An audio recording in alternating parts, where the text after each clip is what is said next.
Benar, dari 2004. Saya ngomong sampai 87% orang jawabannya persis sama, yang 13% sisanya tidak persis sama tapi substansinya sama, kalimatnya beda.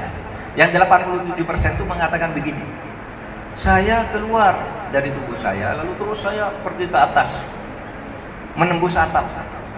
Saya melihat tubuh saya sudah tidak bergerak. Ini orang mati lihat tubuhnya sendiri tidak bergerak. Terus dokter berusaha menolong, menggoyang badan pakai itu, memancing jantung itu. Saya lihat dari atas tubuh saya tidak bergerak. Lalu dokter mengatakan kepada istri saya, kata yang mati, atau kepada anak saya, atau kepada saudara saya tidak bisa menolong. Suamimu atau ayahmu atau saudaramu ini sudah meninggal. Jadi pada waktu dia dinyatakan meninggal itu dia tahu, dia melihat dari atas. 87 orang saudara memberi jawaban yang sama, 13 orang sama, isinya sama meskipun kalimatnya beda.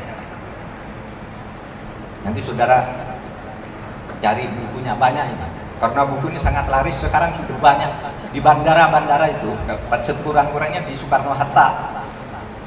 Di toko buku itu ada buku Hidup Sesudah Mati karya Raymond Moody.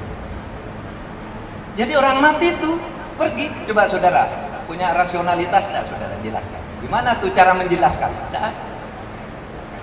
Dokter nggak bisa, dokter Raymond Moody juga mendengar dari orang yang pernah mati aja.